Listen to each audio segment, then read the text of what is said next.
Vocês já conheceram o meu obsessor encarnado, que é o Sr. Júlio. Mas ele é um obsessor do bem. Bom, boa tarde para todos. Eu estava aqui pensando, né, e depois um monte de coisa que tem acontecido. A vida evolui por ciclos, né? Tudo, biologicamente, ecologicamente, tudo é um ciclo. Começa, termina, começa, termina. E eu estava pensando, eu me dei conta que agora, o último ciclo importante da minha vida começou no dia 5 de janeiro de 2009, que foi o dia que eu cheguei aqui em Bragança, em Campo Grande. Você vê como eu fui longe, né? Eu cheguei aqui em Campo Grande com a minha família, mudando para cá, minha esposa é daqui, e a gente decidiu vir para cá. E até hoje eu não sei por que nós viemos, né? Racionalmente, mas nós viemos. E quando eu entrei aqui, e a gente olha, vê tanta gente querida, tantos amigos que a gente conseguiu reconhecer nesses... Vamos fazer 7 anos agora, né? Em janeiro. Que eu acho que eu faço esse balanço, a gente faz esse balanço da vida da gente o tempo todo, mas acho que foi a primeira vez que eu me senti... foi a vez que eu me senti mais feliz de estar aqui em Campo Grande. Foi agora, quando eu me dei conta disso tudo, né? E acho que agora, e uma coincidência, que talvez não seja coincidência, dia 5 de janeiro de 2015, esse ano, eu acho que está começando um outro ciclo na minha vida, né? Porque foi no dia 5 de janeiro que eu cheguei aqui, 2009, no dia 5 de janeiro de 2015, desencarna a doutora Marlene, né? Que é dos espíritos que eu encontrei nessa encarnação, disparado, o que fez mais mudanças na minha vida, né? Ela me apresentou uma tarefa e que eu sou muito grato por isso que ela me deu, né? E eu ainda estou no luto ainda, está difícil, mas eu percebo que é um novo ciclo, porque agora eu vou ter que andar com as próprias pernas, né? Eu converso muito com ela mentalmente, mas não vem a resposta fácil como vinha antes por e-mail ou pelo telefone. Então eu estou tendo que me virar um pouco mais sozinho do que antes. E eu espero que eu continue dando conta, né? Porque eu vou falar um pouquinho sobre essa questão da humildade, mas eu espero continuar me aliando amigos, eu espero continuar me sentindo bem fazendo o que eu estou fazendo, né? Porque eu acho que se não for isso, a gente fica perdido, a gente não sabe por que a gente está aqui, né? Encarnado, por que a gente está aqui em Campo Grande, por que acontece isso ou aquilo na nossa vida, por que aquela pessoa está no nosso caminho, por que aquela outra não está, e assim por diante, né? Então, eu tive uma epifania agora aí, né? E eu achei que valia a pena dividir com vocês isso. Eu vou começar fazendo uma pergunta para vocês. Eu não vou pedir para levantar a mão, que eu não quero constranger ninguém. Mas quem aqui se acha perfeito, levanta a mão. Então eu vou começar, eu me acho perfeito. Porque eu andei pensando uma coisa, né? Todo mundo aqui acredita em Deus. Mas que Deus que vocês acreditam? No Deus homem ou não? Do Deus causa primária e origem de todas as coisas, que é inevitavelmente e conceitualmente e necessariamente perfeito. E dele causa primária e origem de todas as coisas. Então tudo vem dele. E ele é perfeito. Então como é que ele vai fazer alguma coisa que não é perfeita? E nós vemos dele ou não? Então, todos nós aqui somos perfeitos. Vê, eu estou começando de um jeito que é para a gente começar a pensar o que é ser humilde e o que é fingir que é humilde, né? Tem uma diferença entre essas duas coisas. Bom, tudo bem, então eu sou perfeito, mas quando eu vou conversar com a minha mulher, ela tem um monte de reclamação a meu respeito, não é? Isso é porque ela não é perfeita? Não, ela também é. Então, por que ela reclama de mim? E eu tenho que admitir, ela não está aqui, ela está certa na maioria das vezes, né? 99% das vezes vai. E aí, o que acontece? Por que esse Deus me criou imperfeito? Ele não me criou imperfeito. É a mesma meditação que a gente faz, eu já fiz isso algumas vezes, porque eu considero isso muito importante, com relação ao mal. Por que Deus criou o mal? Então, eu conheci o Espiritismo, eu já era médico formado, e eu trazia e trago ainda na minha formação cultural a Igreja Católica. Né? Eu fiz catecismo, primeira comunhão, aquela coisa toda. Então, uma das coisas que não entrava na minha cabeça é o tal do diabo. Como é que pode ter alguém que é tão forte quanto Deus? Né? E que se Deus criou tudo, ele também criou o diabo e criou o mal. Então eu ficava pensando, ele deve ter feito isso para ter graça, né? Para ele se divertir um pouco, porque, né? Era um negócio que não cabia na minha cabeça, é muito estranho isso. Né? Então, e você vê, eu já estava contando ou pensando em Deus como um ser. E a gente faz isso o tempo inteiro, mesmo os espíritas de berço fazem isso. A gente pensa em Deus, um homem que está acima de Jesus. Né? O católico ele já vê Deus em Jesus. No final das contas, dá na mesma. Porque a gente está usando o conceito antropomórfico de Deus. E a gente faz isso. E quando a gente usa um conceito antropomórfico de Deus, a gente empresta defeito para ele. A gente empresta atributos que são nossos. Né? Mas então fica esquisito isso aqui, porque a gente é perfeito, mas a gente não é perfeito porque a gente faz um monte de coisa errada. A verdade é que tudo vem de Deus.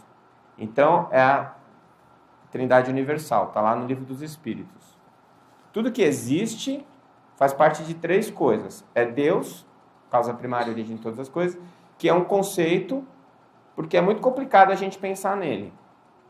Eu sempre digo isso, o infinito cabe na minha cabeça, o eterno não. Porque eu sou infinito, então um dia Deus, as leis naturais me criaram. Foi Deus. E a partir desse ponto eu só evoluo e não vou terminar nunca.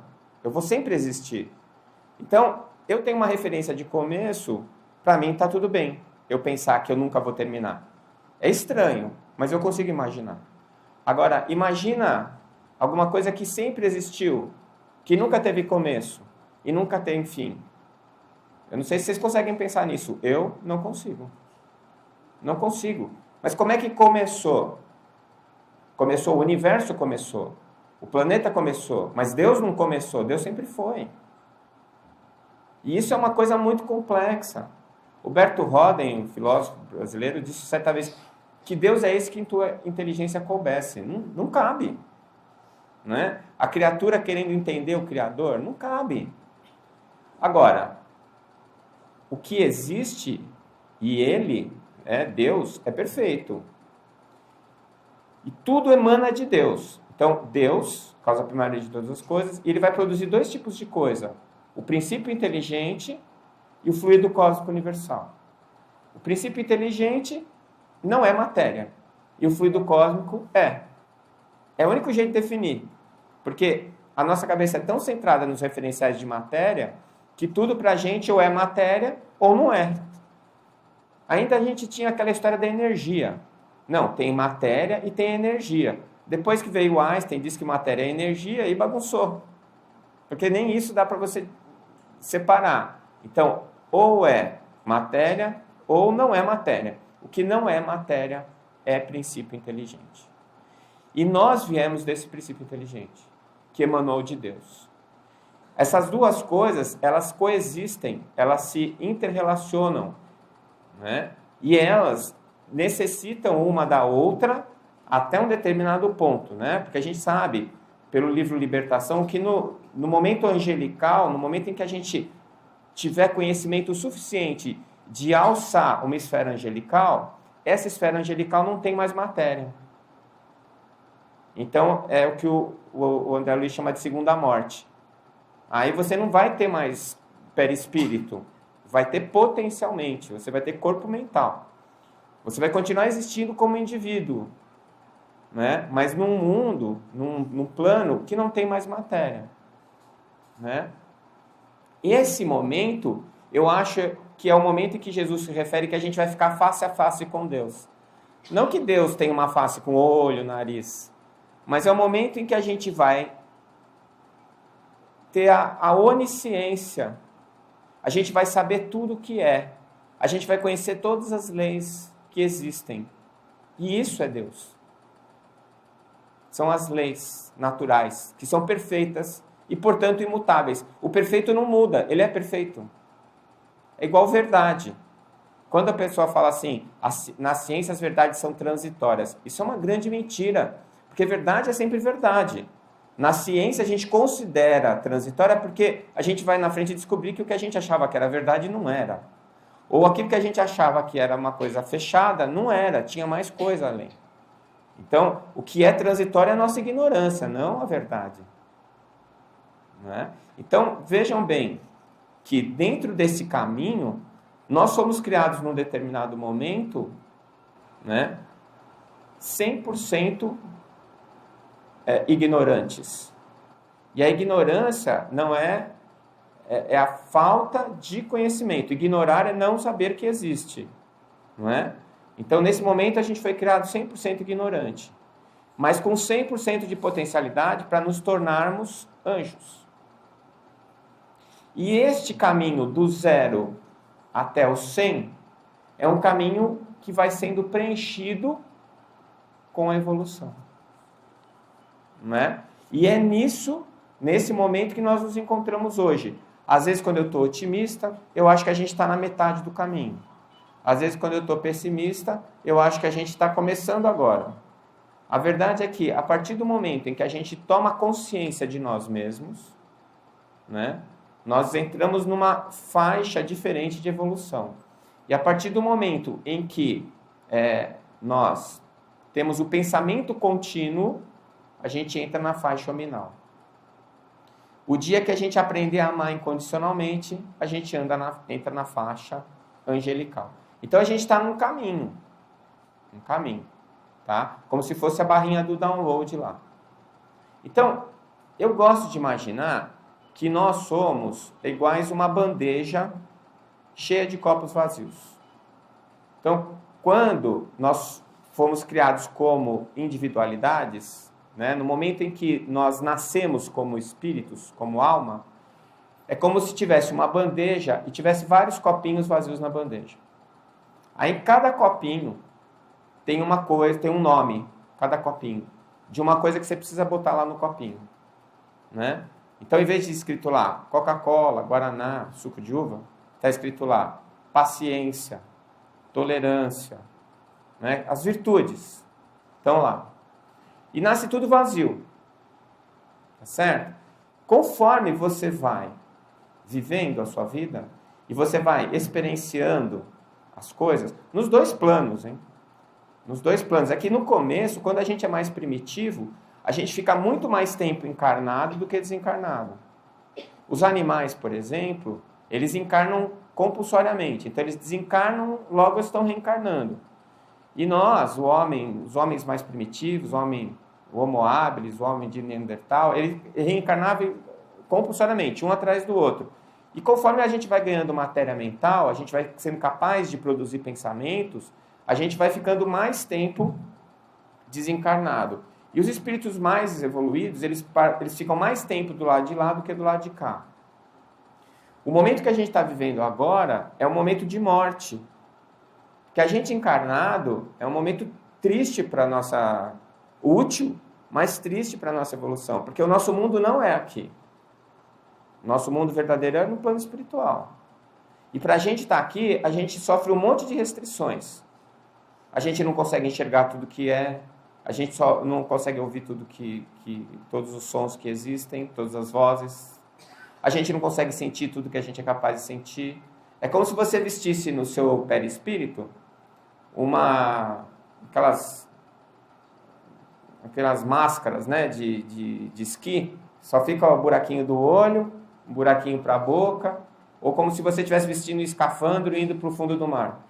O seu tato é prejudicado, sua visão é prejudicada, sua audição é prejudicada, é tudo prejudicado, para você poder estar num ambiente onde não é o seu ambiente. 10, 20 metros embaixo da água. Então, a gente encarnado aqui é assim, a gente está no momento de morte. O pessoal que está do lado de lá, no mundo real, está esperando a gente voltar. Fala, que bom, ele vai desencarnar tal dia. Vamos fazer um bolinho. Vamos receber ele com festa. E a gente está aqui, a gente acha que aqui é bom. E a gente fica nervoso porque vai embora. As pessoas têm medo de morrer e tem que ter medo de nascer. Nascer que é punk. E quando você vai nascer, que você vai reencarnar, chega, os livros de André Luiz contam isso. Ó, eu fui lá no Ministério da Reencarnação, eu vou reencarnar. Todo mundo chora. É 5, 6 dias chorando, mas meu Deus, eu tenho que encarnar, oh meu Deus. E como é que vai ser o planejamento? Ah, eu vou nascer, vou casar com a fulana. Ai meu Deus. Mas Jesus está no leme. Ah, vamos confiar, vamos confiar. Né? E aí, a hora que a gente está aqui, a gente acha que é tudo, que aqui é que é legal.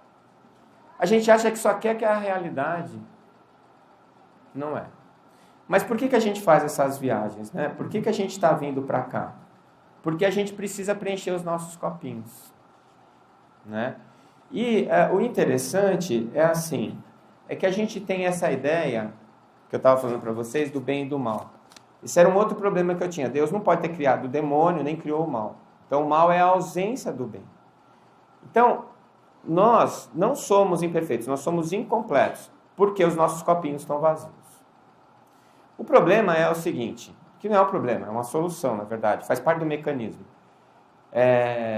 Se você tem lá, eu vou dar um exemplo bem bobo.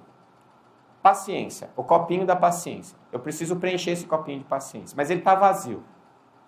Né? Acho que a paciência de vocês também, o copinho de vocês está vazio, é só o meu.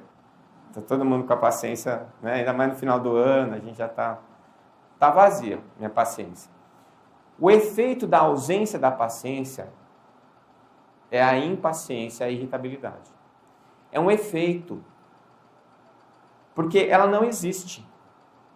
O defeito não existe. Ele é um efeito da ausência da virtude.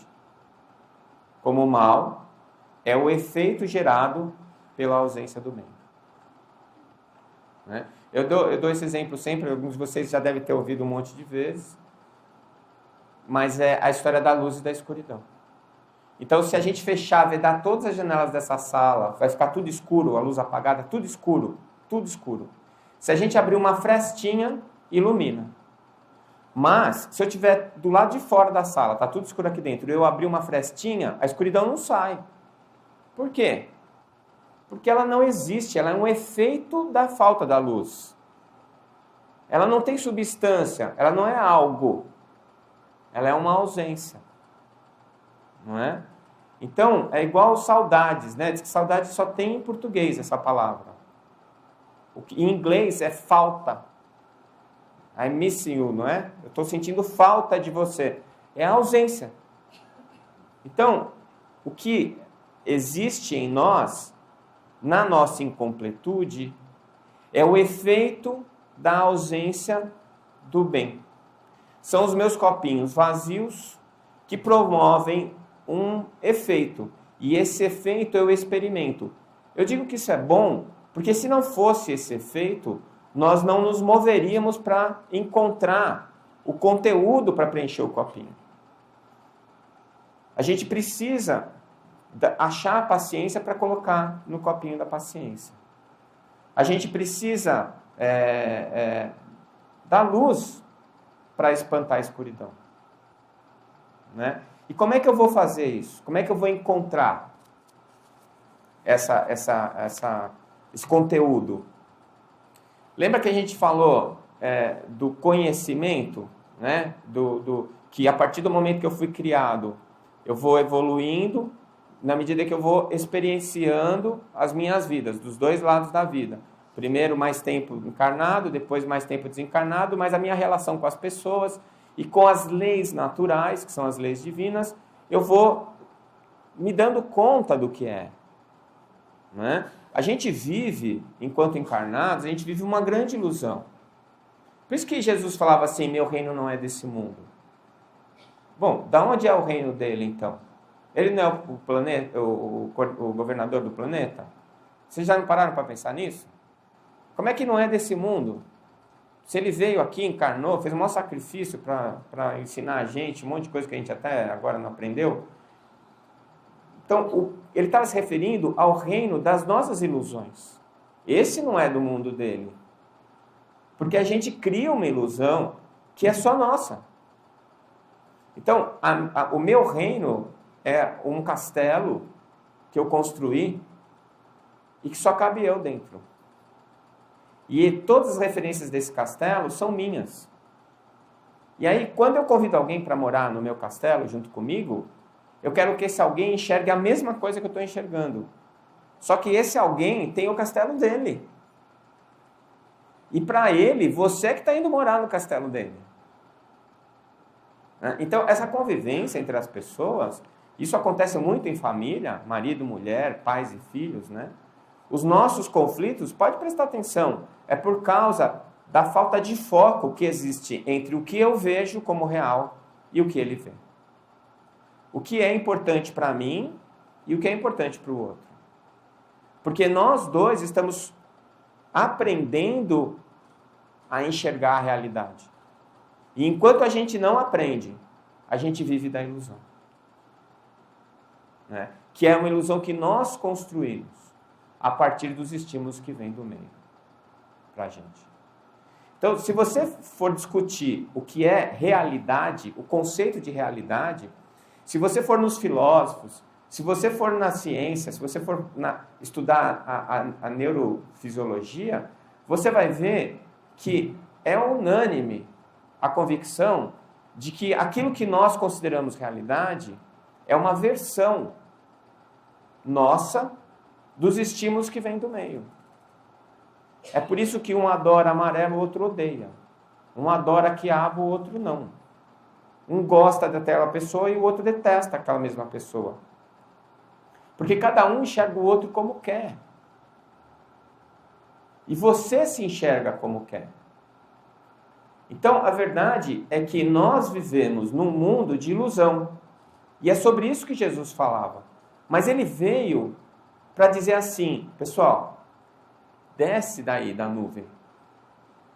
Isso aí não existe, isso que você está vivendo, essa realidade que você está vivendo não existe. Existe uma realidade. E no momento em que você encara essa realidade, aquilo deixa de ser um foco de ilusão. Você deixa de ter expectativas, porque a expectativa é alguma coisa que você criou, junto desse seu mundo de ilusão. Né? E a partir daquele momento, naquele assunto em que você tomou consciência do que é verdade, não cabe mais ilusão. E se todos que estão ao seu redor conseguirem enxergar aquela realidade, o foco se alinha. Deu para entender o que eu estou querendo dizer? Então, quando eu discuto com o outro, eu estou discutindo com o outro, geralmente nenhum dos dois está certo. Ou os dois estão certos. Por quê? Porque cada um está vendo a sua realidade. Mas a partir do momento que a gente enxerga alguma coisa que é, e não o que a gente pensa que é, aí aquilo é igual para todo mundo que enxerga aquilo lá. Então, voltamos para a história do copinho. Cada coisa que eu descubro, cada coisa que eu aprendo, é um véu que eu tiro e consigo enxergar o que é real. Então é como se eu entrasse dentro dessa sala e eu não conseguisse enxergar nada, só cadeiras vazias. E a partir do momento que eu vou começando a interagir na sala, aí eu estou olhando aqui, vejo o seu Carlos. Aí eu começo a enxergar o seu Carlos. Falo, mas onde o seu Carlos estava? Ele estava sentado aí, só que eu não estava vendo ele. E muito provavelmente ele também não estava me vendo. Ou até estava, mas sabia que eu não estava podendo ver ele. Conversa de louco essa, né? Mas é isso mesmo, é assim que eu imagino as coisas. E aí o que acontece?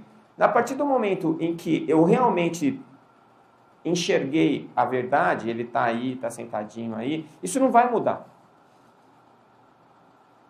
Então, aonde eu não enxergo, aonde eu não sei o que é, eu projeto o meu desejo do que eu quero que seja. É o nosso grande problema nas nossas relações afetivas. Eu digo sempre isso.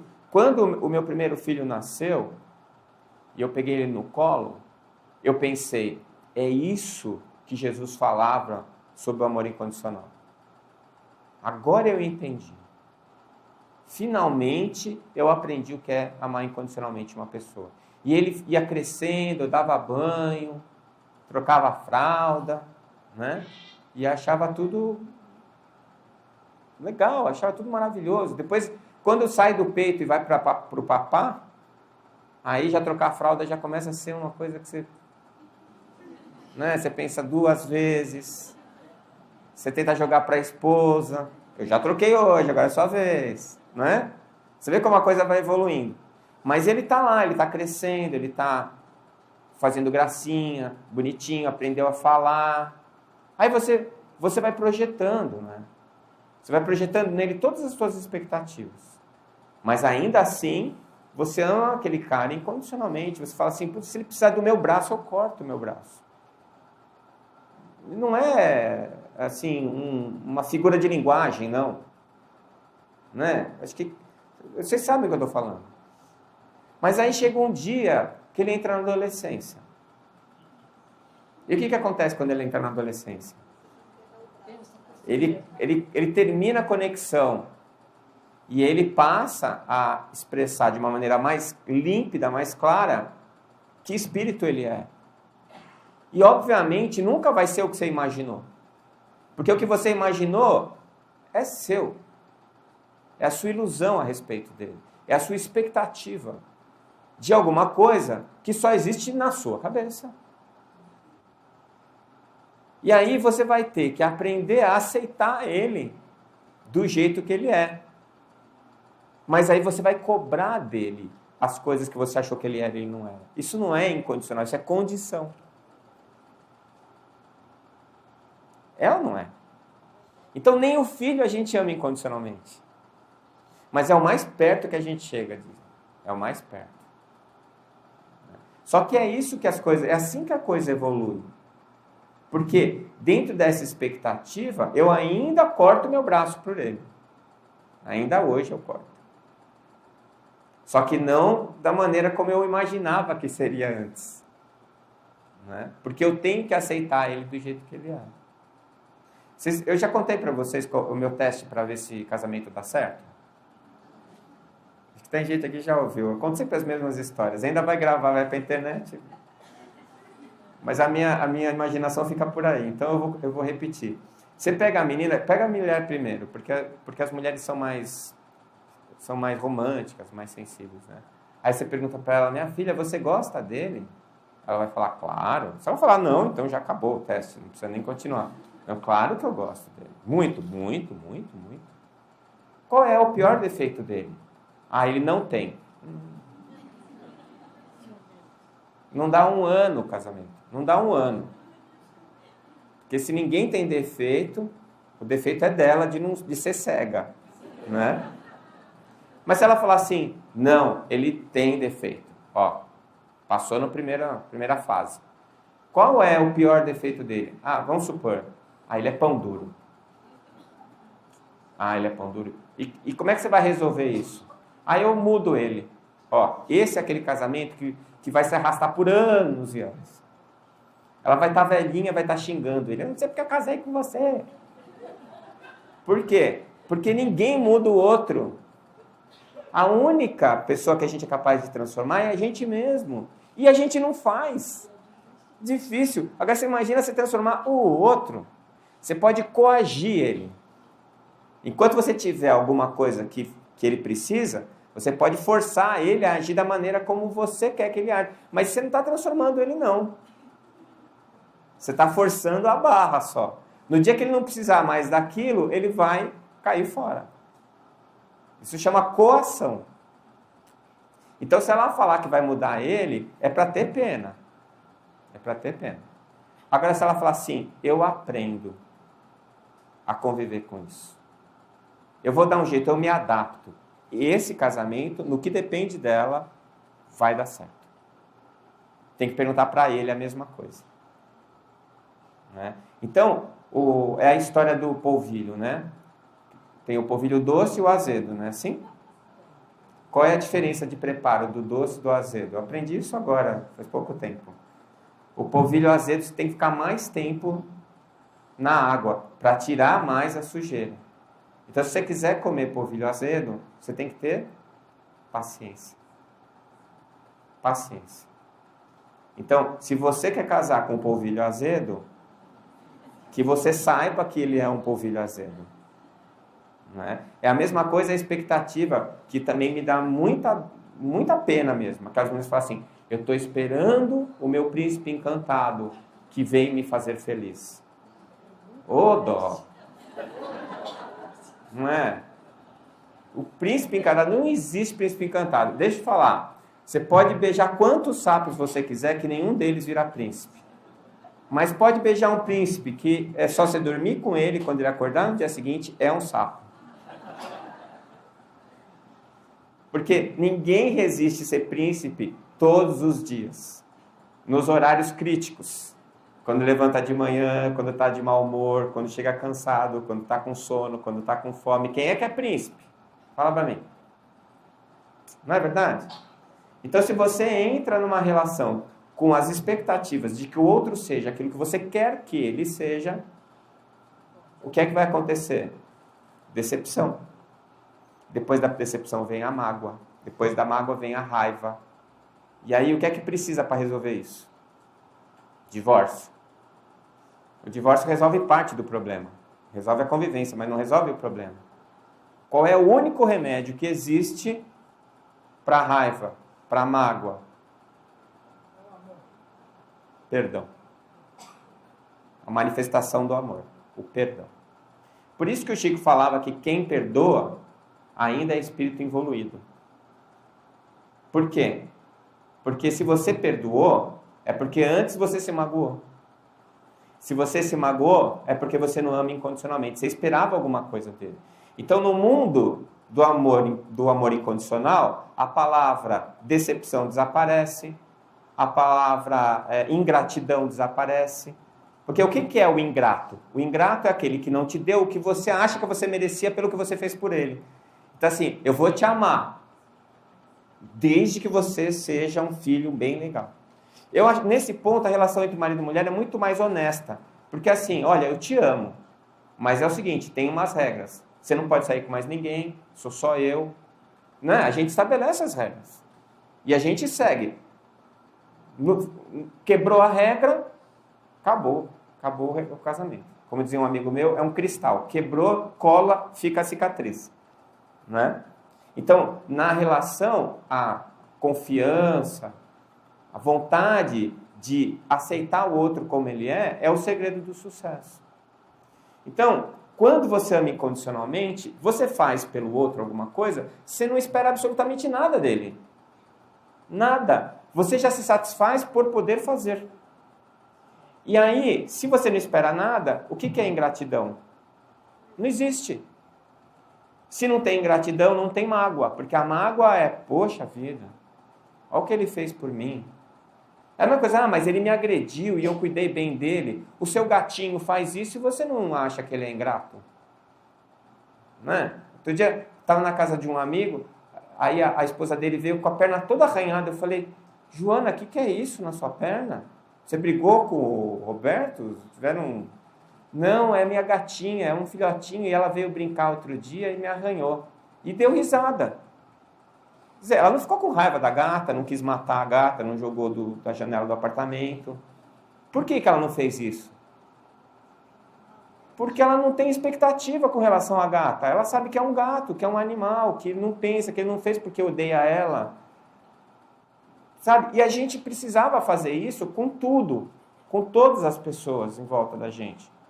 Porque quando você estiver diante de uma pessoa que te odeia e que faz alguma coisa contra você, o que você tem que pensar?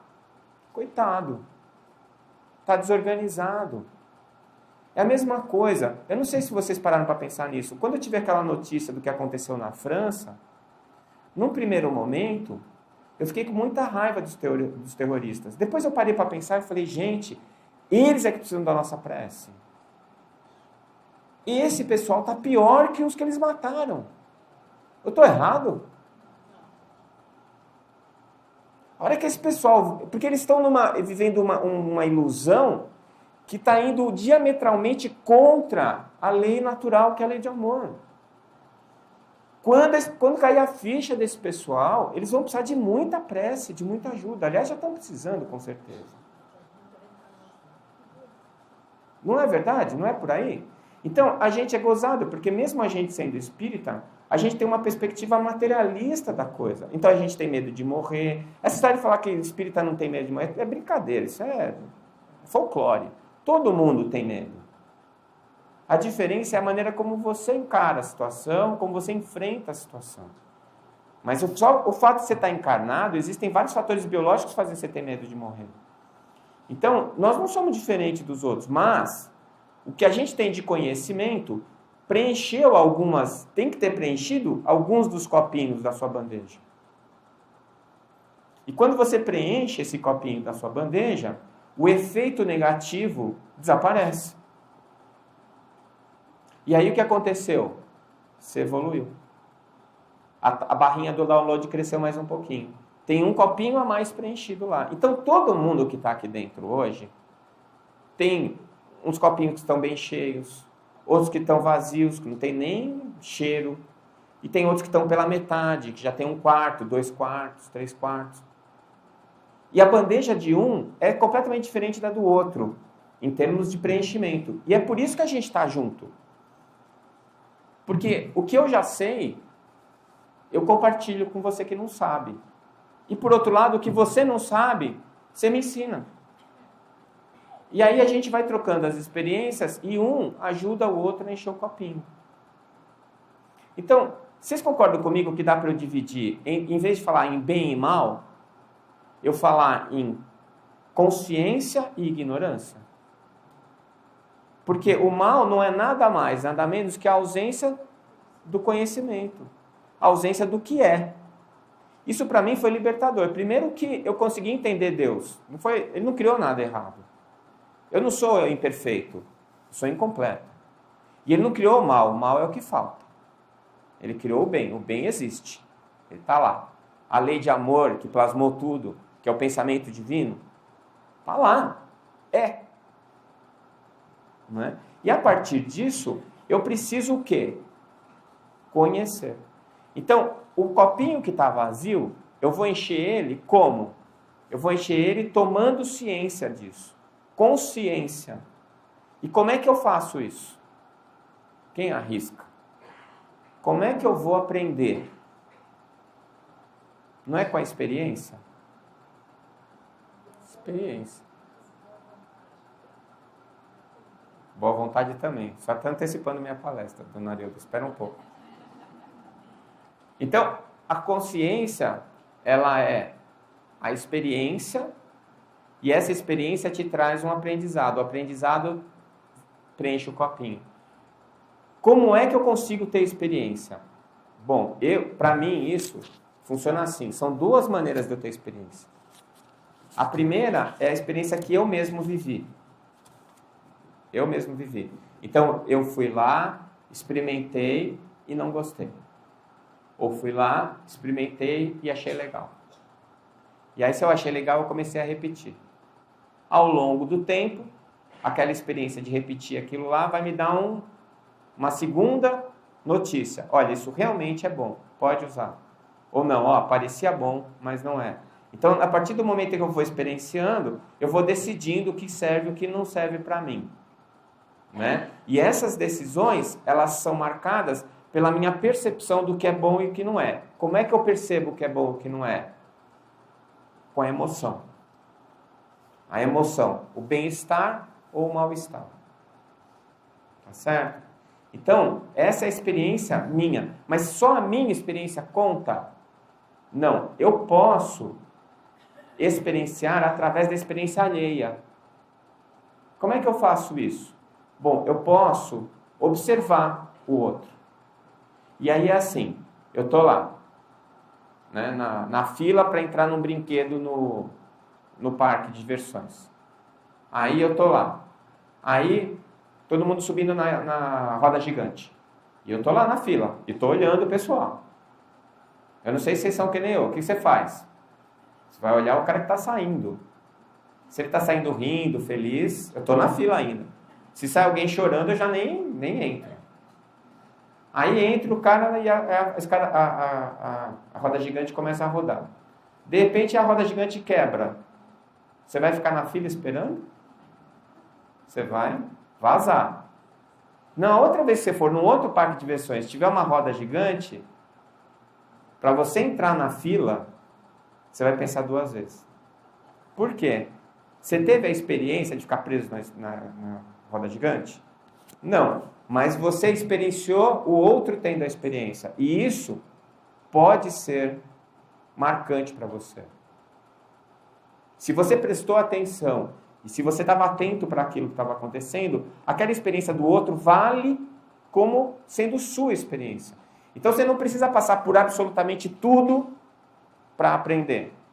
Às vezes, o fato de você estar lá quando alguém passa já serve de ensinamento. E tem ainda uma terceira hipótese, que é eu pegar a experiência alheia através do estudo, do relato. Não é isso que a gente faz? Por que a gente gosta de ler romance espírita?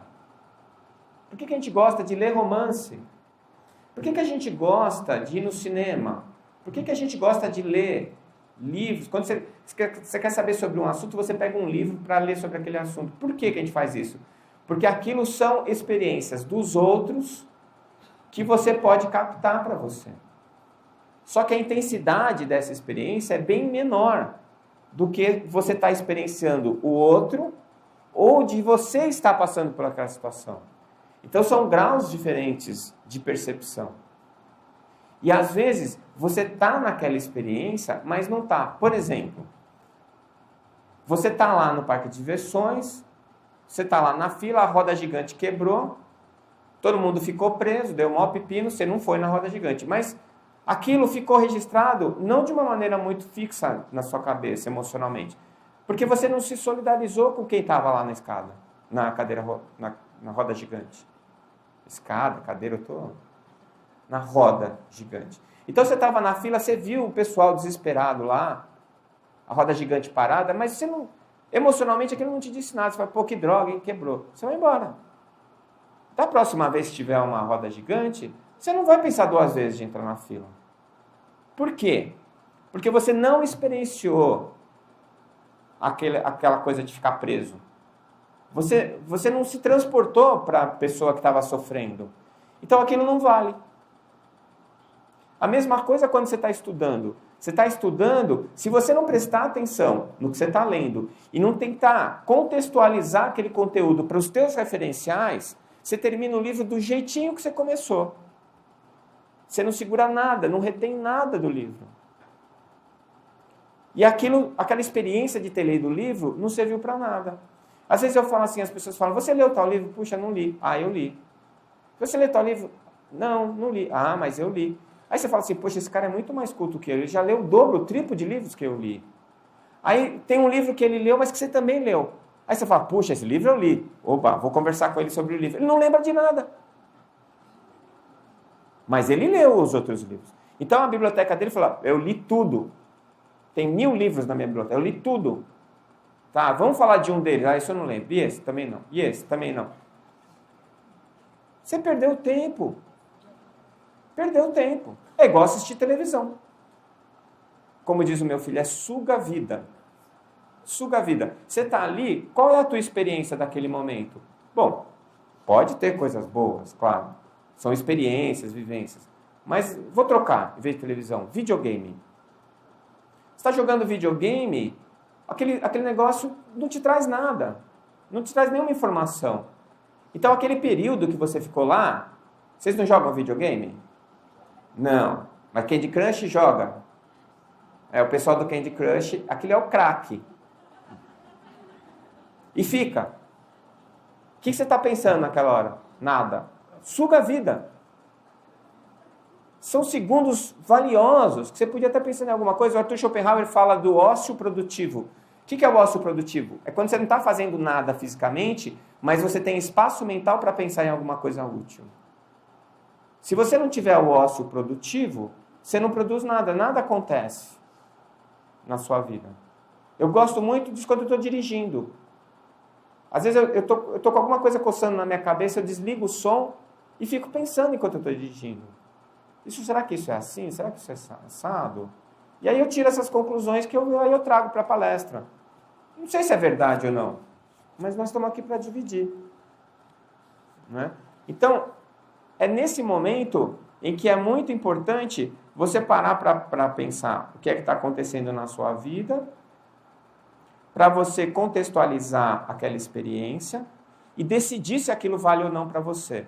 E aí, essa experiência vai ser transformada em alguma coisa para pôr dentro do copinho. Eu, como médico, vejo a doença é um dos maiores produtores de paciência. O cara que está doente e não tem paciência, ele não consegue melhorar. Né? O diabético, o que o diabetes ensina? Disciplina. Disciplina.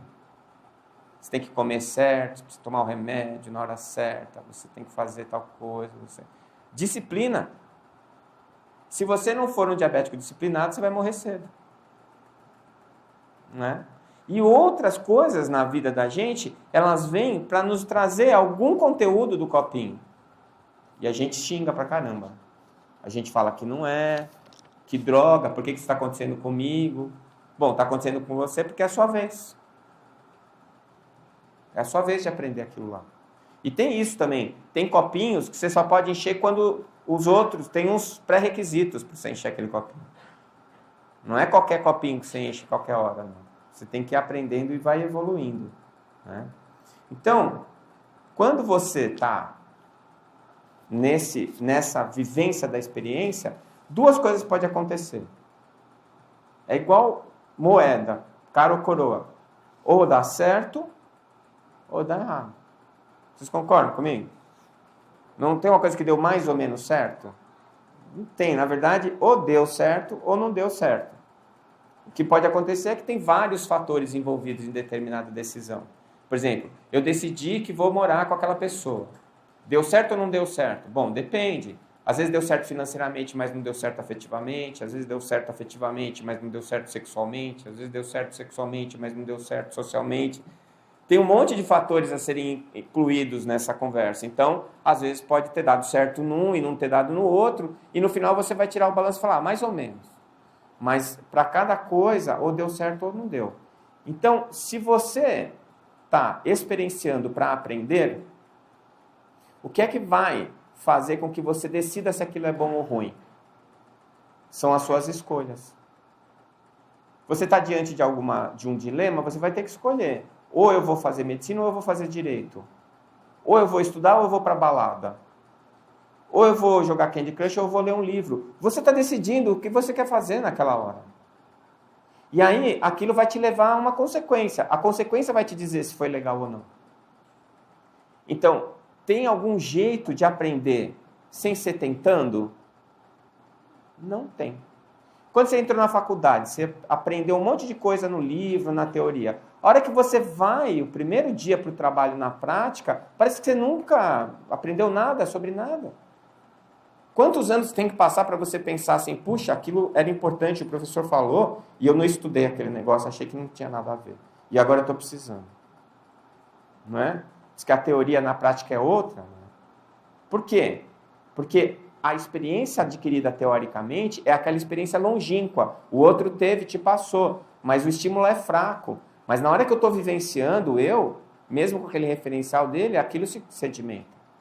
Então, se eu sou incompleto e eu preciso experienciar para me completar, e se cada vez que eu experimento eu erro ou acerto, então duas coisas acontecem. Eu vou falar de mim, não vou falar de vocês, mas eu sou assim. Tem dia que eu faço uma coisa que eu acho que ficou muito legal. Tem dia que tem coisas que eu me orgulho de ter feito. Aí quando eu olho para aquilo, eu falo, eu sou bom, hein? Putz, eu dei certo mesmo. Será que eu não sou a encarnação do Newton? Será que eu não sou algum cara desse aí? Aí no outro dia, ou às vezes no mesmo dia à tarde, você dá uma pisada na bola daquelas horríveis. Aí você fala assim, eu devo ter sido o cara que chicoteou Jesus até a crucificação, mas não sirvo para nada. Eu sou uma porcaria, eu não sei nada. Eu fico falando para os outros que isso e aquilo, eu não sei fazer nada, eu não consigo aplicar nada na minha vida, eu não sirvo para nada. Então é assim, né? Ou eu sou o máximo, ou eu não sou nada. Ou eu sou o máximo, ou eu não sou nada. Parece um pêndulo, né? O máximo ou nada. Quando eu acho que eu sou o máximo, é uma droga. Por quê? Porque eu não me mexo. Né? Eu não era perfeito porque eu não era humilde. Agora eu sou humilde, sou perfeito. Né? Você acha que você resolveu todos os seus problemas. Então, quando você está nesse ponto, você não produz. Aí você vai para o outro ponto. Hoje eu não sirvo para nada. Hoje eu sou uma porcaria, eu não tenho paciência com meus pacientes, eu sou um médico que não sabe nada, e eu sou um espírita que não sabe nada. Hoje eu tô... Também não serve. Porque as coisas que eu tenho para oferecer, eu não ofereço porque eu acho que eu não tenho nada. Quando é que está no ponto? Quando você está passando no meio. É o movimento pendular. Você está indo de um lado para o outro, de um lado para o outro, não resolve. O que resolve é quando você chega no meio. O que é o meio? O meio é assim, eu não sou nem o máximo, nem o mínimo. Tem coisas que eu sei fazer bem, tem coisas que eu não sei fazer. E eu estou consciente de que eu vou tentar. E quando eu tentar, eu acerto às vezes e eu erro às vezes. E eu vou buscar acertar mais do que errar. Mas quando eu errar, eu preciso saber que aquilo é inerente ao meu momento evolutivo. Esse meio é que eu chamo humildade. A humildade, para mim, é sinônimo de noção de realidade. Então, eu não posso me fingir de besta, é aquele falso humilde. As pessoas falam assim, nossa, mas que maravilha, como você joga bem futebol. Você fala, não jogo, não, eu sou ruim. Eu sou mesmo, estou dando outro exemplo, vou fingir que é o Nilmar. Né? Eu sempre era o último a ser escolhido na escola para jogar. Então, era assim, não, eu sou o Nilmar, não. Imagina o Nilmar dar entrevista e falar assim, não, mas eu não sou muito bom, não. Tem muita gente melhor que eu. Eu só ganho mais do que todo mundo por uma questão de, sei lá, bondade divina. Deus só é bom com ele, com o resto não é. Uma vez eu vi uma brincadeira que depois de uma luta de boxe, ele vai entrevistar o cara que ganhou. Não, porque Deus me ajudou e eu dei certo, Deus é muito bom, porque não sei o que. Ele vai entrevistar o outro. Não, eu pedi para Deus também, mas ajudou ele, não me ajudou. Da próxima vez eu vou pedir para Poseidon. Né? Então você pede para outro padrinho, porque aquele padrinho não funcionou. Não é isso? Então, a verdade é que você não pode negligenciar os dons que você tem.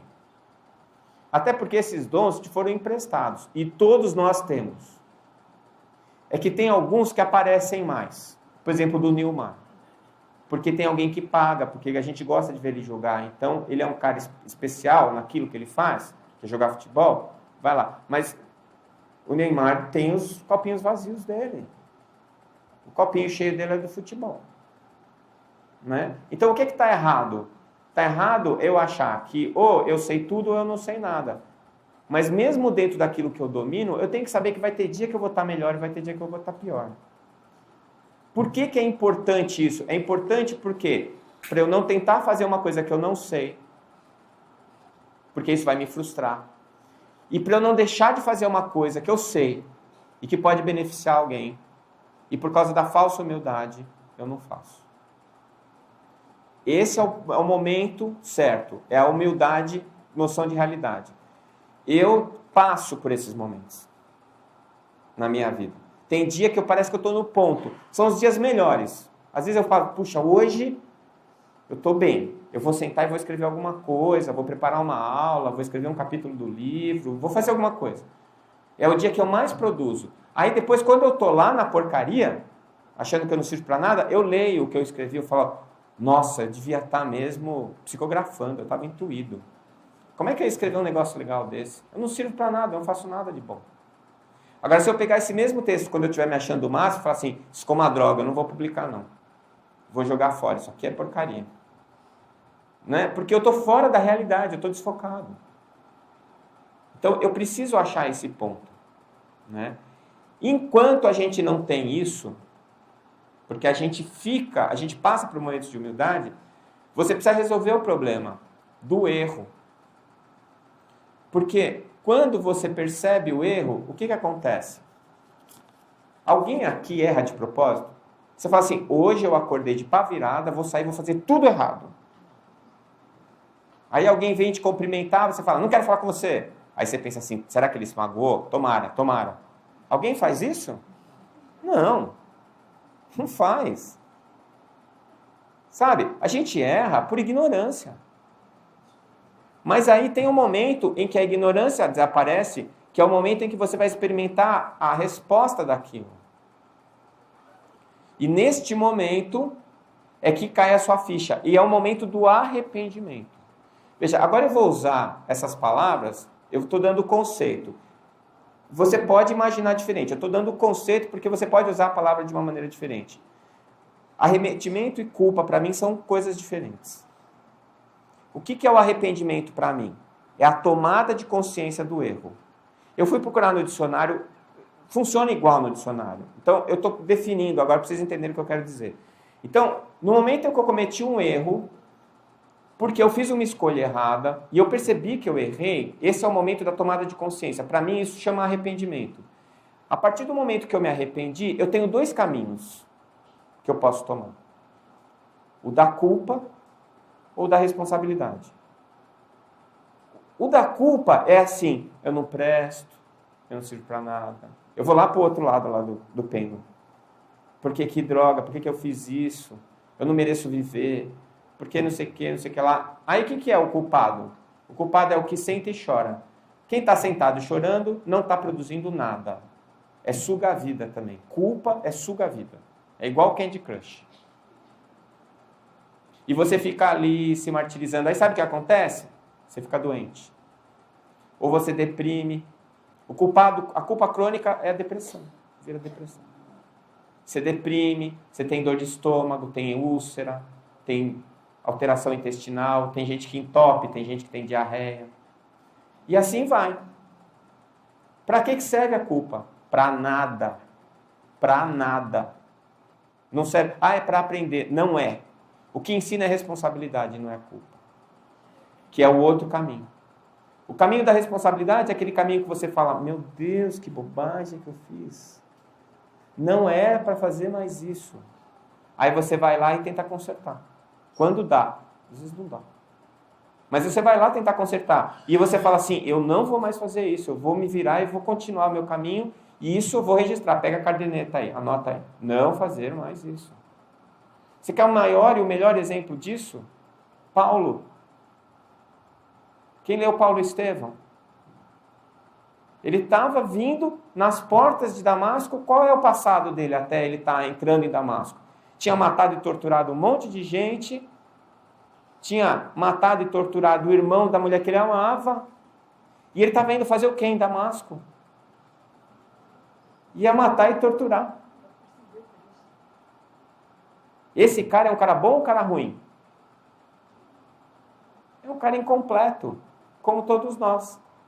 Mas aí aparece Jesus. E com uma pergunta, Jesus acaba destampando o que estava faltando para Paulo tomar consciência do erro, do arrependimento. Para Paulo, por que me persegues? E aí cai a ficha. E ele cai do cavalo. E se coloca de joelhos. Olha, eu me coloquei no lugar de Paulo nessa hora. Eu acho que eu ia pedir para o camelo pisar na minha cabeça. Porque tudo que ele tinha feito de bobagem não era pouca coisa. E o que ele faz? Ele se ajoelha e toma o caminho do arrependimento, não da culpa. E pergunta, Senhor, o que queres que eu faça? Essa frase me emociona toda vez que eu falo. Porque todas as vezes que eu me pego errando, eu procuro me pôr de joelhos e fazer essa mesma pergunta para Jesus. Senhor, o que queres que eu faça? Fiz bobagem, errei, mas isso é uma coisa esperada. Porque eu sou incompleto. E que o único jeito que eu tenho de aprender é tentando. E que quando eu tento, às vezes eu acerto, às vezes eu erro. Então eu preciso retomar o caminho. E não é o caminho da culpa, é o caminho do arrependimento seguido da responsabilidade. E a responsabilidade, tanto do que eu fiz de bom, quanto do que eu fiz de mal, são patrimônios meus. É meu patrimônio. O que eu plantei, eu vou colher. De bom ou de ruim. Então, esse é o caminho que eu acho da evolução. Porque quando eu escolho a culpa, eu estou escolhendo a dor. E quando eu escolho a responsabilidade, eu estou escolhendo o amor. Qual é a diferença entre os dois? Consciência. A diferença é a consciência. É o que está faltando. E aí, se está faltando, a dor te mostra a direção e te empurra. Porque tem alguém te espetando. E você tem que andar, porque aquilo te incomoda. Mas eu preciso ter vontade. Mesmo diante da dor. Agora, se eu tenho vontade, e a minha vontade é de acertar, e eu realmente estou empenhado nisso, eu não preciso da dor. Porque o meu combustível é a vontade. Eu só preciso de atenção para descobrir a direção. Porque se eu errar a direção, a dor me põe no caminho de novo. Mas eu posso sentir dor e não sofrer. Porque a dor e o sofrimento também são coisas diferentes. Você pode estar sentindo dor e não estar sofrendo. E você pode não ter dor nenhuma e estar sofrendo. O sofrimento é você não aceitar o que a vida está te dizendo. É você não aceitar. Ela está dizendo, está doendo porque você errou.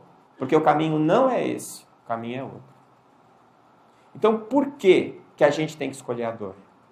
Porque a nossa tradição judaico-cristã fala que a gente tem que sofrer. Gente, acabou, não precisa mais. Já veio a terceira revelação. O Espiritismo está aí e está ensinando exatamente isso. Eu não preciso me autoflagelar, porque a culpa é a autoflagelação. Eu fico me batendo e dizendo que eu não sirvo para nada. Quem é que vai te julgar para saber se você vai para o nosso lar ou para o umbral? Quem é? É Jesus? Bezerra de Menezes? É você, é a sua consciência. É terrível pensar nisso. Porque se eu tivesse que depender da consciência de Jesus, com certeza ia ser melhor do que eu depender da minha. Mas é assim que eu preciso viver, para aprender e evoluir. Esse é o verdadeiro caminho. É o caminho da experiência. Agora, toda vez que eu passar uma experiência ruim, eu me culpar, eu vou demorar o dobro do tempo para chegar no mesmo lugar. Vamos supor que quando você saiu da sua casa para vir aqui, esse era o seu programa, né? Vamos supor que você saiu e pegou um caminho legal, chegou aqui em 5 minutos. O outro saiu do mesmo lugar que você, pegou um caminho pior, tinha mais semáforo, chegou 5 minutos depois. Mas teve outro que parou, foi na padaria, pegou o carro de novo, aí furou o pneu.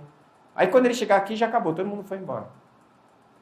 Mas ele chegou, do mesmo jeito. Então o que muda é o caminho que você escolhe, e isso é seu, é livre-arbítrio. E o tempo que você demora percorrendo o caminho, porque cada vez que você escolher a culpa, você vai ficar parado sofrendo. E cada vez que você escolher a responsabilidade, são saltos quânticos de evolução. Então é isso. No final das contas, nós estamos aqui para encher os nossos copinhos. Enquanto eles não estiverem cheios, a gente vai precisar continuar encarnando. Mas a boa notícia é que não precisa ser pela dor. Pode ser pelo amor. Quem decide isso? A gente. Essa semana eu estava pensando na palestra e postaram uma charge que eu achei genial e eu vou encerrar com essa charge, que é o discípulo perguntando para o mestre: Mestre, o que eu preciso para ser sábio? O mestre falou assim: boas escolhas.